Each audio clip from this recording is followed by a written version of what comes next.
So this is my current DAZ Studio layout, and I really like using it this way. And I'm using it because I've been using DAZ Studio for like over 15 years, my goodness. So that is quite a while, and I've found this setup after playing around with lots and bits and pieces, and this really works for me. And this removes, for me, for my scene building jobs, this removes certain elements of frustration that I have come across when I bring in content and I see something like the scene tab and the parameters tab, for example, on the same pane. Imagine this was over here, and I have to look into my scene and see what's there, and then I have to basically select the parameter, select an object here, then go back to the parameters, go back, select something else, go back to parameters. This is annoying, so I wanted to have that on two parts of the screen so that they're both accessible at the same time. So that's kind of why this is over here. There are also tabs in the default layouts that I don't use, and I rather they don't lurk around and remove things that are there that I don't need and just use the things that I do need frequently. So that is kind of what I'd like to build. So what we do then is, before you follow me along, if you have something that is dear to you, if you have made yourself a setup that is dear to you, make sure you save it. You can do that under Window, Workspace, Save Layout As. And I'm going to go and save mine as something like current, just so that I know what that is before I start fiddling around. I have all my layouts saved. Current layout, fiddling perhaps. It gives you some options here: actions, menus, and toolbars. You can set these to custom, or you can leave them on any of the other layouts that you have. So I'm going to leave them all on custom. That means everything that I may have changed here on my layout will be saved with these bits and pieces. So current layout, pre-fiddling, I'll go and hit accept, and it says to me, the current layout pre-fiddling custom layout has been saved. It can be accessed by Window, Workspace, Select Layout. So that's another thing that is quite nice. If you have different types of workflow that require different panes to be in different places, you can make yourself various layouts, and that's kind of cool. So I have one that I use for things like material zone setups and things that require the figure setup tab, and they're all kind of, you know, they're on different configurations, and you can change those by heading over to Workspace and say Select Layout. That is it. So if you do that, then you have this one. That's the one that that's not the one. The current layout pre-fiddling, if you select that, it comes up with a little screenshot, and you can just go and accept that, so it'll bring everything back the way you've had it. But other of my layouts include things that have dual monitors. I also have ones from other years, so my layout kind of changes depending on what I'm doing with DAZ Studio, and also changes over time as I learn new bits and pieces, new tricks. So I'll keep changing them around, and you know, I do make amendments. But the current one, that's basically the one that you see, and that's the one that we're going to recreate.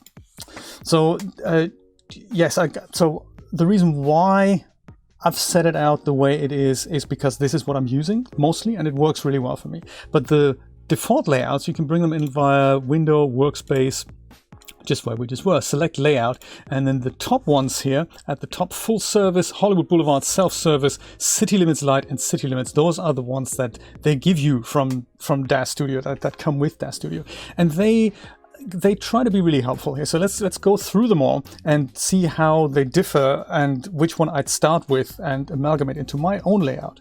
So Full Service is basically the easy way. They have a little dialog box, a little description. They have a little screenshot of a preview of what it'll look like. If you hit accept, then things will just, you know, take a moment. Things will rejig, and things look very different now. So we have this blue background here.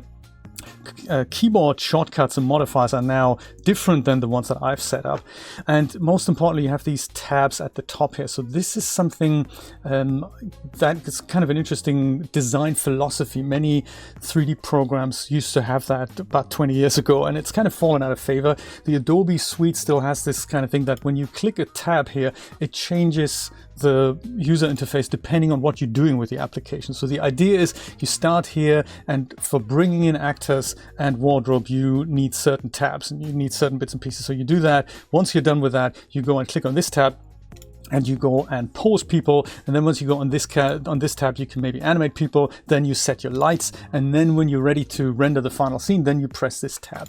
But I never really liked that because I get confused when things change the things that I needed them to be there at one point. So it's one of those things, you know. Yes, Blender still has that. Blender has that. Yeah, the Adobe suite, like Premiere, has a way where you can bring in your clips and another tab that lets you edit clips. Photoshop has that. But you know, I'm not really a massive fan of that. Most importantly, some of the tabs are missing. So I don't really like this layout, but it tries to make it really easy for new users. It's trying to hide lots of stuff that might otherwise be confusing to people. So it's just trying to hide options that would just be overkill if you're just getting started with DAZ Studio. Notice that under Window Workspace, we can't actually save a layout right now. We can only select one. So that's how dumbed down this is. It's basically cutting down, it's pruning the menus. It's leaving everything in very, you know, it's trying to get things to a very simple level. So I don't use that. Hollywood Boulevard is similar, but it gives you a few more options. So it's along the same lines. It still has these tabs at the top, but it also has some tabs on the right here, so it adds new things to it, but it's trying to not overwhelm you. So I don't use that one either. So we go and have a look at the next one, which is self-serve. So it tells you this now means you've been around the block a few times and you have a little bit of experience. So we're giving you even more options, and we're letting you loose. We're introducing more things, so you have more icons. You still have these tabs at the top, and you know, it's another thing that some people might use. So I just wanted to show you if your DAZ Studio interface looks totally different than mine, this is why. I like basing mine on City Limits Lite. So this is almost giving you all the options, but in a slightly condensed way. So this is kind of, it could look similar to what I'm using, but the menu bar is totally different and the tabs on the left and the right are different. So I'm going to base mine on this, because that's kind of what I got used to. There's one more advanced version, I guess you could call it. Many creators use that. It's the City Limits. It's not light, it has everything. And it introduces an additional icon bar on the right hand side. So now you have icons on the left, on the top, and on the right, and you basically have every tab imaginable that you can open and close if and when you need it. I'm not using this either because it is just so much clutter. So most of the icons I don't use, just because I'm not an icon guy. They look all very nondescript to me, but we're all very different. So that's why it's kind of nice to have all these options here. You have tabs left, tabs right, tabs at the bottom. You've got tabs everywhere. Even when they're all closed, there's still a lot of clutter that I don't really need. So what I'm going to go and do, recreate my layout now, is go and select the City Limits Lite layout and go from there. It already has the gray background here. That's on the environment tab if you ever needed to change that. If you have one with a blue background or one with a white background, that looks a bit crazy on the eyes. So the first thing I will do is I'm going to close tabs that I know I'm never going to use. One of them is up here. That's the install tab. I don't really use install tab for that. I only use the smart content and the content library. So to close one of these tabs, you just right click on it and choose close pane, and then that disappears. Gives us some rest here. I also don't use the render library, even though it's an interesting feature. I don't use it, so I'm going to close it. It gets rid of some more bits and pieces. Draw settings, render settings, simulation settings, I use all of them. I don't use the aux viewport, so I'm going to go and close that pane as well. The environment tab, this is where you can set a background. I don't use that either. If I do need it, I know where it is. So anything that I can close, I can also bring back under window, panes, and then just pick whatever I need, and then I can go and dock it in place if I wanted to do that. We'll talk about that in a moment. Parameters tab, super important, but I like for that not to be on the same side as the scene tab. So I'll go and left click and drag that over here. And I suppose with the new framework that they're using for DAZ Studio 5, this is going to look a little bit better. So right now I can barely see where I'm dropping my thing. So it looks like I don't really get a preview. I can only just trust that while I'm left clicking and dragging, as soon as I stop left clicking, it should kind of pop into place here somewhere. And it does indeed. I don't really know if it's above or below where I'm dropping it. It was below, so it's that's what I like. So this is where I like my parameters pane. The shaping pane, it's another one of those I don't use. Those parameters are already in the parameters tab, so I don't use shaping myself. I know people use it, but that's not for me. This face transfer I don't use either. I also don't use the posing tab, so that also goes. Those things are accessible inside the parameters tab, and I kind of know where to look, so I'd like to close these things.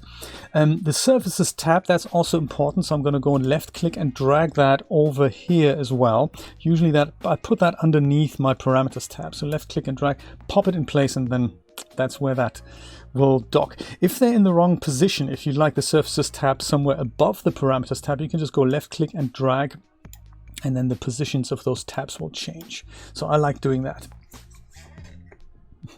Exactly, icons to the left, icons to the right. And that's almost the interface done. There's also lights and cameras here on the right hand side. I don't use lights.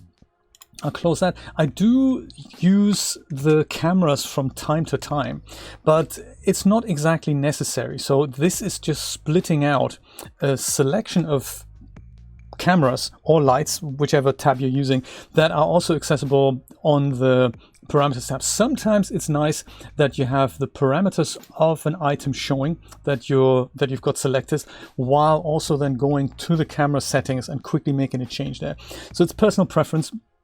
I might just leave it in here and just go move that down so that the cameras tab is now kind of at the bottom here. This brings me to another interesting point. There are still more things we can get rid of before we even deal with the toolbar. And that's these little tips at the bottom. So you can see tips and node. Those are things that they're trying to be helpful. This is associated, it's kind of very complicated. This is associated with this top tab. So every tab has that. We have tips for the top. And then so at the bottom of a pane, we have tips. So like with the camera here, if I go and make that a bit bigger, if I can, like so, I have tips at the bottom. Those are the tips for the camera, and they're trying to give you helpful hints. So if you go and click on these buttons, you'll get directed to the website and you get some tips and tricks here. If you don't want to see this, you can go and click this tiny little separator here, and then the tips completely collapses. So if I'll do this again, there's tips and node here, and I don't want to see either of these things because I'm not using it. There's this little tiny little yellow streak here. If you click that, it goes and collapses that thing completely down. So you can bring it back. This is now dangerous because it has two of these little yellow streaks here. So the bottom one is the one that separates the top and the bottom window, but the top one, can you see that here? That's the one that brings up the tips for the top window. And if you don't want to see that, you can just go and click on that and that collapses. I hope that kind of makes sense. Mr. Chris, top of the morning, sir. Good to see you. I'm just recreating my favorite interface in DAZ Studio, the layout that I like using because it makes the most sense to me, and this is the one I'm most comfortable with. So you can do this on all these tabs and panes. So like, you know, at the bottom here, there's the tips on the parameters tab. If I don't want to see that, I'll just click that, and then there's just a little bit less clutter, and you can literally go and do that on all these tabs. Content library, I just usually make that a little bit bigger. And smart content tab, it has the same thing. It has tips and info. I don't want to see either of them. I'll go and make that collapse. And then at the bottom, I have animate and my regular timeline. That is, it's kind of the way I like it as well. So that's cool. I'll go and collapse those. So that's more or less the tabs done. I might also just disable the aspect frame here, and so that's kind of the bulk of it. There's a couple of tabs missing that I like using, and I usually put them here in the scene tab. So one of them is of course the simulation pane, which is important for me. So I'll go into window panes. There's another way to do that. I'll show you that as well, and I'll grab my simulation settings, and that is now down here, but I don't want it down here. I want to go and put it left click and drag up here. There. And again, we have the tips. I don't need the tips. Perfect. Gonski. So now I have the scene and the simulation settings. Sometimes I put the cameras up here as well. Sometimes I don't use the cameras at all. And that is pretty much it. I'm pretty sure there's one tab missing that I can't quite think of right now. I should rewind the stream and see what was there in that place. Do you remember? There's something, usually when I need to see it, then I'm going to go and bring it back. One of those things.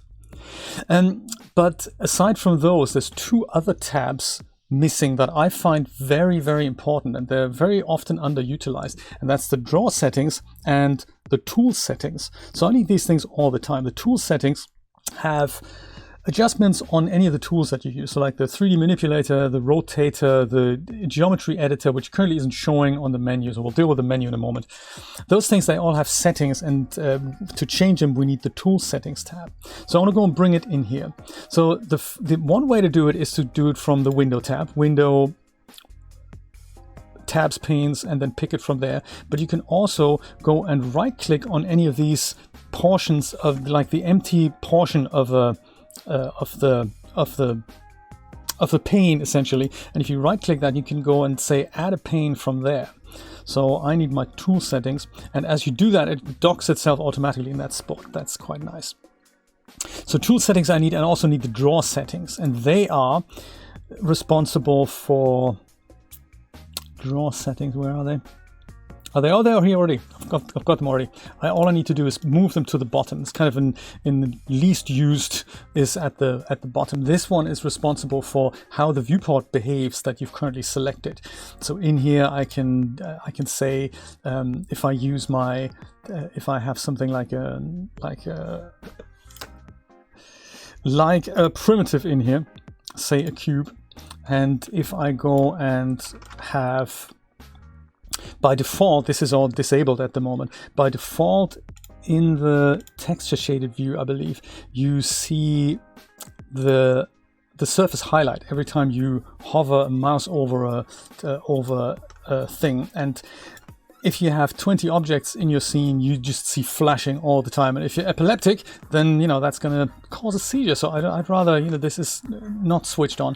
I find that very irritating during presentations as well. When you see YouTube tutorials and people do this all the time and you see this flashing, you think, I'm getting dizzy here. So you can use the draw settings to disable that. That's in bounding box only. You can disable that, and then it doesn't show. And this is dependent on the viewport, and it's also dependent on the tool.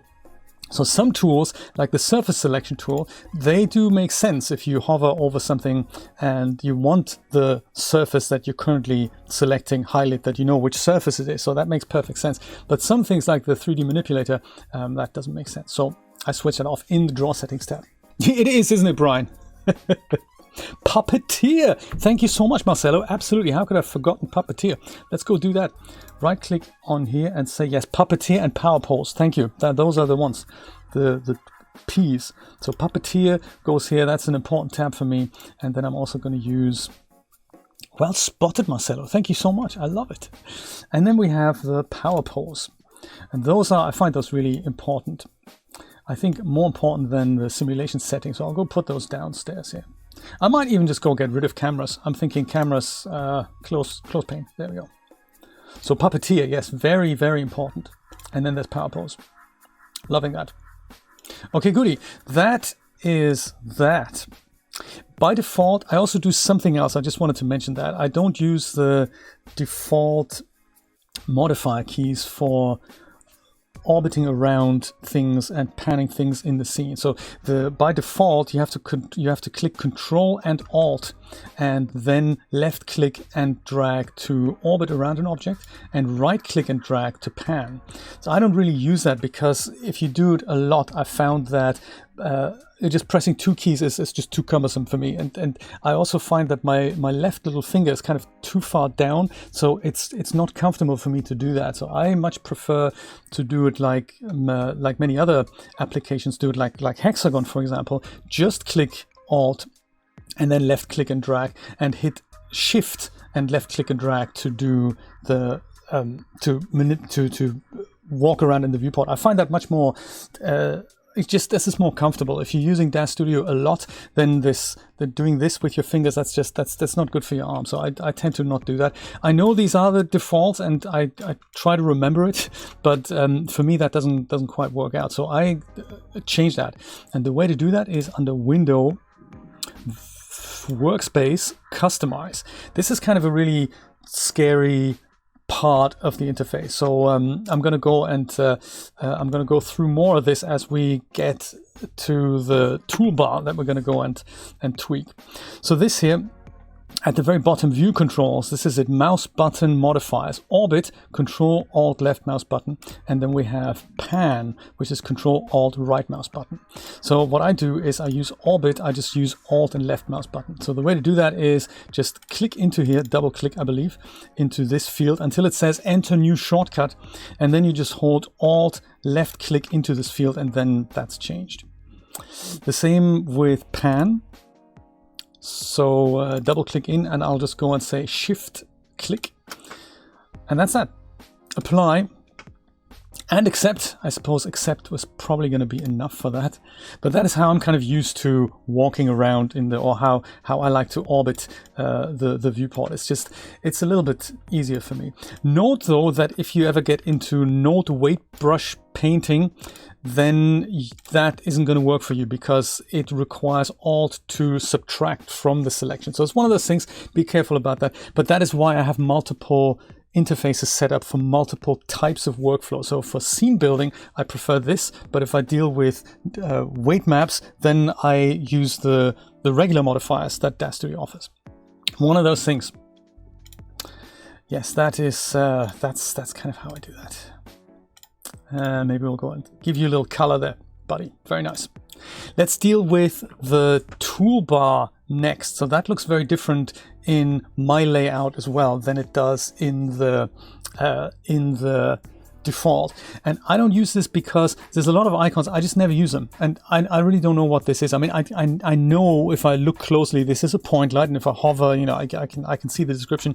But I'm more like a menu kind of guy, and too many icons, they kind of confuse me. Or if it's the wrong icons, that confuses me as well. So I tend to not use any of these. New file, open, close, save, import, export. I don't use these. The DAZ Studio has icons for literally everything. Figure setup tool and God knows what else. It's I don't use those types of things. I use only the tools here. These things for the manipulator and the selection bits and pieces, as well as a couple of others, I believe. And I don't use the render tools either, so I'm going to go and remove them. Instead, I find it much more helpful to use the DAZ Studio, the scene tools by 3D Universe. So I'll show you how to amend that.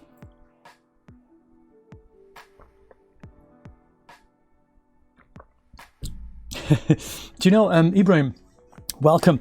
There is kind of a crash course. There's some stuff on the DAZ channel. There's also one on my channel, which is called DAZ Studio 101. That'll basically take you through the interface and take you through how the workflow works.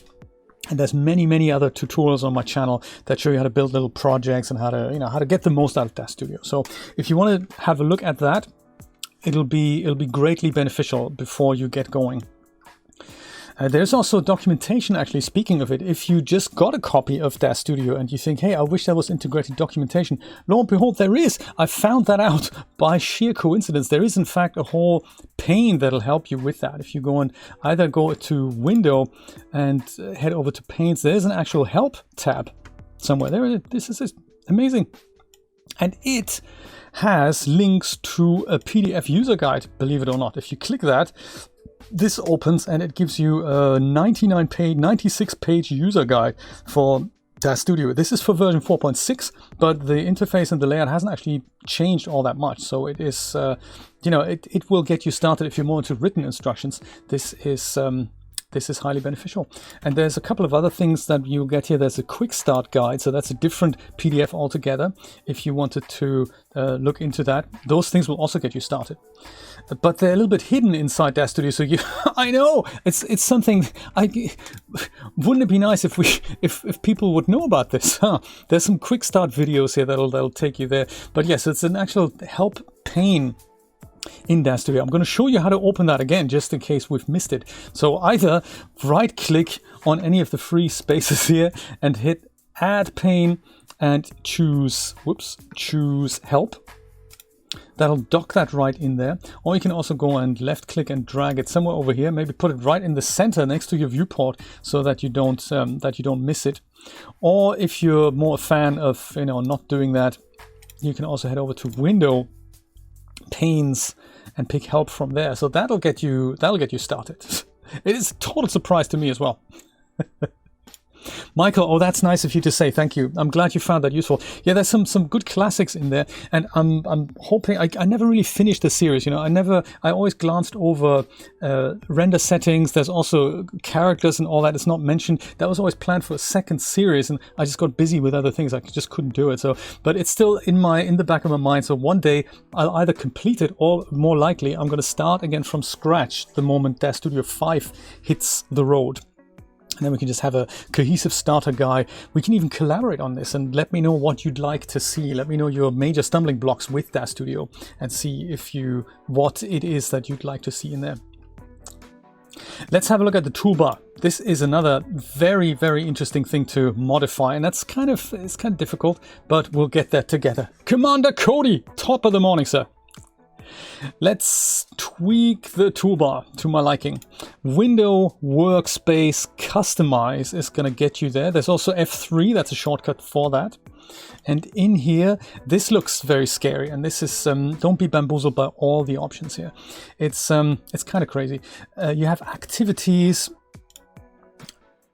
with toolbars, main and tools on and off. You also have toolbars here, which are main and tools, and you have menus here, and you have all kinds of shortcuts that you can set. And this is a complex menu, so I'm going to just scratch the bare surface of it, hoping I can remember this, because this is not something I touch very often. Just briefly on the left hand side here, this is essentially every action that you could ever have with DAZ Studio. So anything that you would like to set up a custom shortcut for, you can find in here. You don't often know where to look, but if you do want a particular shortcut for something that Animate has to offer, you can go in here and then go and define one, or look up what shortcuts are already defined for that. So I think the one that I recently needed was when you have an object in your scene and you want to save that out as a standalone prop asset, figure prop asset. So rather than, this is what I had to do 400 times. You go into File, Save As, Support Asset, Figure Prop Asset. And that's difficult to do if you do it time and time again. So you can set up a shortcut for that. And the way I did that was in going into Window, Workspace, Customize. And then in here we'll find the save filter. So this is usually what takes a little bit of time to find out where is the thing that you need from the menu. So mine was under save filters, and then there was figure prop asset somewhere. I'm sure I can find it at one point. Well, anyway, if it was here somewhere, where is it? Well, let's say pros preset instead. Once you have that, you can right click on this space here and say change keyboard shortcut, and then once again you can just press a keyboard shortcut that you like for that, or hit escape, and then, oh no, it's decided it is now escape. That's not the keyboard shortcut, no. So go and say clear keyboard shortcut again. But this is how you set up shortcuts. If you have something that you use frequently, that is how you can do that. It's just a matter of finding out where your particular filter is hiding. There it is, figure prop asset. That's what I was looking for. Ryukin, good morning. Very good to see you, sir. Or madam, either or. So what we're going to do is change the icons on the top. And I believe, don't quote me on this, I think it's under toolbars. There's main. No, that's not it. It's actually under activities, sorry. Activities, toolbars, there's main, and then there's tools. So one is on, one is off. The main is, I believe, all of these regular file actions here, and it's currently switched on, whereas the tools, the one that I want, is switched off. So I think what I can do is right click and enable the toolbar, and then nothing happens. That's okay. We need to click apply and then I will see a preview of what's just happened. So I can see that a lot of other tools have now appeared on the right here, and those are the ones that I use. Some of them are in here as well, but not all of them. So there's like the scary ones. There's the figure, the active pose tool, the geometry editor, and all that. I can't see that in here. Those are all part, literally from here to here. Those are all part from the main toolbar, and I don't really want to use that, so I'm going to go and disable that. Hit apply, and then that'll collapse this whole bit and only leave me with the tools toolbar, which is this thing at the top left here. And this is closer to what I need as icons. So this lets me now select either the universal manipulator or the walking around manipulator or the surface selection tool or the geometry editor. So those are the things that I use most. And then there's the weight brush editor, and this is active pose, so you can use that as well. This is the joint editor. So they're all very important tools if you're doing content creation in DAZ Studio. So it's one of those things. It's handy to have those there. Yes, absolutely, Christina. You gotta catch some sleep, and I will hopefully see you later for the DAZ stream if you're up at that point. It's 4 p.m. Eastern Standard Time on the official DAZ channel. You might be just getting up at that point. I don't know what that is in Australia. It must be something like 7 in the morning. Depends on where you are in Australia, of course. Thank you for dropping by. I appreciate that. So this is that. I'll hit apply, hit accept, and that has changed a significant portion of my icons there. The other ones are toolbars that are then added by 3D Universe's scene tools. So I can go and I think I can find them. They might be in utilities. Yes, there they are. So this is Scene Tools 1, Scene Tools 2, and Scene Tools 3. And each of them, they have not only each single tool that you can access, it also has an option to add that as a specific toolbar at the top. So when I do this, when I double click that, it'll go and add itself to the top here. And this is kind of the most important one that I like, that lets me enable and disable hair and clothing and shoes and switch everything to low resolution and hide bits and pieces that are selected from a hierarchy and all that. So this is a very good tool for me to have. It allows me to just make everything, bring everything back, hide clothing on a character or in fact on all characters in the scene. So it's kind of, I like this.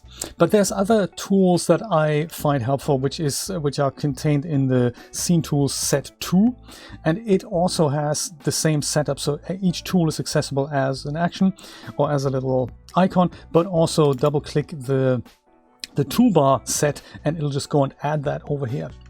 Let's go add the third toolbar here, which is this one here, the DAZ Studio Scene Tools set 3. Double click, and then we have basically my interface. This is exactly the interface that I know and love, apart from maybe some small tweaks on the size of these things. There we go.